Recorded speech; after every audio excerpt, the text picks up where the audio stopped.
भारत माता की, भारत माता की। आज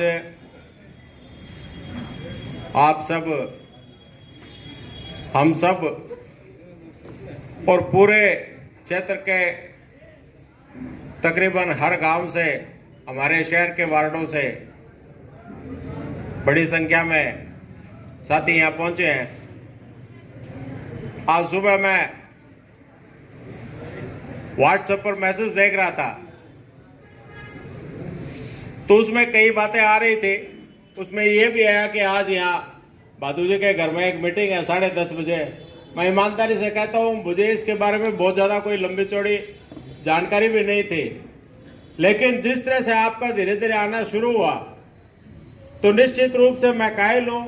मैं आप सबका बहुत आभारी हूँ, दिल की गहराइयों से आपका धन्यवाद देता हूँ कि आज आप यहाँ पहुंचकर जिस तरह का मुझे समर्थन और प्यार दे रहे हैं। निश्चित रूप से मैं सदा आपका पहले ही ऋणी था और भविष्य में सदा जब तक जिंदा हूँ आपका ऋणी रहूँगा।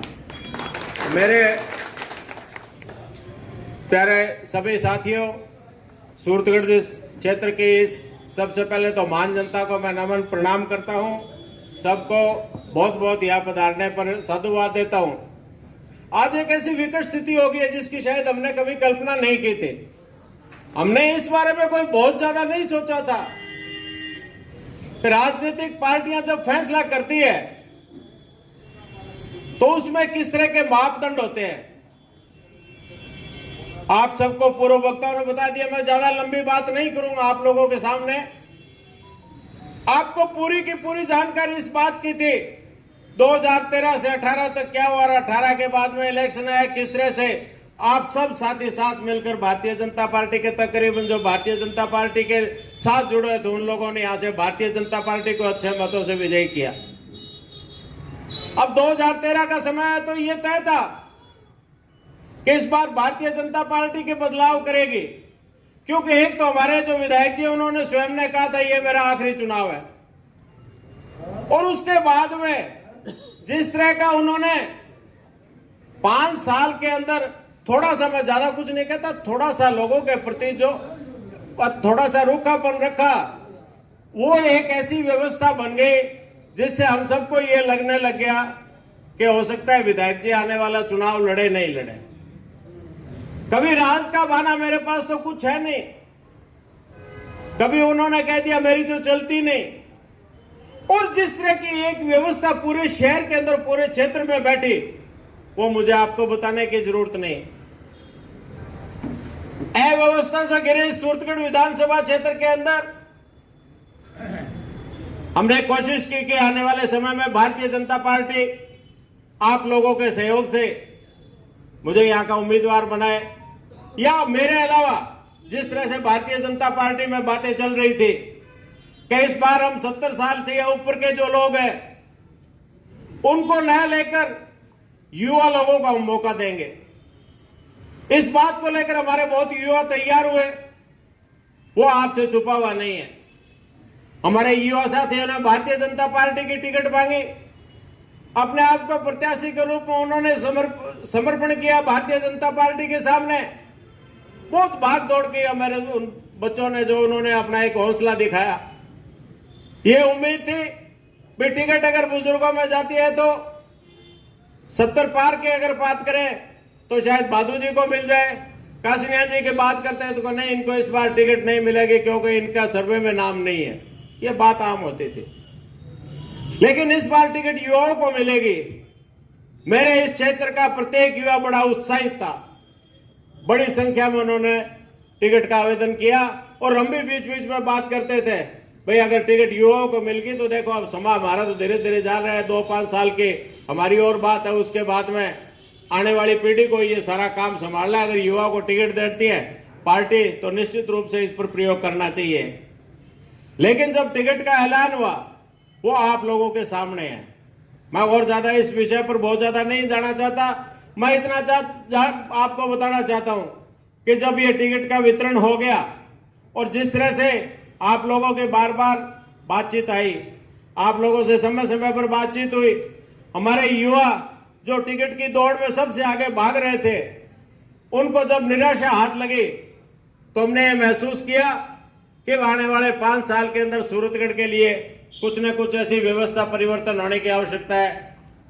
उस व्यवस्था परिवर्तन के लिए आप लोगों को राय लेने के लिए मैंने यहाँ आप मेरे पास पधारे हैं, इसका मैं पुनः एक बार आपका धन्यवाद स्वागत करता हूँ।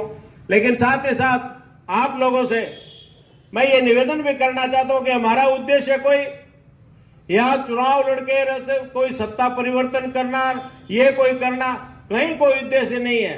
जहां मान सम्मान की बात होती है, जहां मान सम्मान पूरे क्षेत्र का जहां सवाल आता है, ले साथियों, उस वक्त हमें हर हाल में खड़ा होना पड़ता है। अगर हम बैठे रहेंगे तो किसी भी हालत में हमारा मान सम्मान नहीं होगा।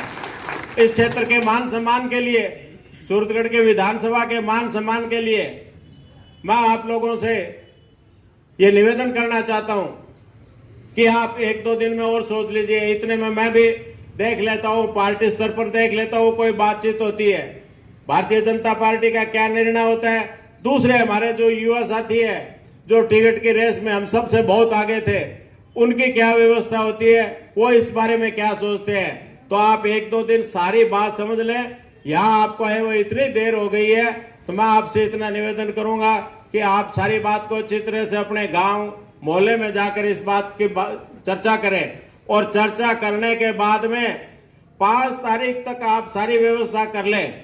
6 तारीख को 11 बजे समस्त अपने क्षेत्र के आम लोगों को लेकर हम पुरानी धान मंडी में एक सभा करके ये फैसला करेंगे कि भाई आगे वाली सभा में हमें क्या करना चाहिए, आगे हम सबका निर्णय क्या होना चाहिए। हमें चुनाव लड़ना है तो निश्चित रूप से अगर आपका आदेश होगा, आपका सहयोग मिलेगा, तो मैं उस दिन पर्चा भरने के लिए आप लोगों को साथ लेकर जाऊंगा। हम सब मिलकर नॉमिनेशन फाइल करेंगे। और उससे पहले इस तरह की कोई व्यवस्था होती है जिससे पार्टी के संबंध में कोई दूसरे लोगों के संबंध में, वो एक बात है, लेकिन आप अपने आप को 5 तारीख को शाम तक पूरी तरह से हर व्यक्ति के घर घर जाकर, ढाणी ढाणी जाकर मिल लें। आने वाला टाइम ऐसा ही है। 6 तारीख को 11 बजे हर हाल में यहाँ एक बड़ी सभा करेंगे। उसके लिए आप सारे आज से अपना काम शुरू कर दें। आप यहाँ इतनी बड़ी संख्या में आए, आपका यहाँ पधारने पर बहुत बहुत आभार, धन्यवाद। और 6 तारीख को बड़ी संख्या के अंदर हम सब मिलकर हम यहाँ अगर आवश्यक हुआ तो हम हमारा पर्चा दाखिल करेंगे। और आप सब लोगों के साथ ही साथ शहर के लोगों से भी मेरा निवेदन रहेगा कि वो भी ज़्यादा से ज़्यादा संख्या में पधारे। आज भी बहुत शहर के लोग, हमारे बहुत जनप्रतिनिधि, सरपंच साहिबान, दूसरे पंच साहिबान, हमारे वकील साहिबान, हमारे छात्र साथी, छात्र नेता, हर वर्ग के लोग, किसान नेता, सब लोग आए हुए हैं। तो मैं उनका बहुत बहुत दिल की गहराई से आभार व्यक्त करता हूं। 6 तारीख को 11 बजे हम एक बड़ी सभा करेंगे पुरानी धान मंडी में। आप सबको बहुत बहुत धन्यवाद। जय हिंद।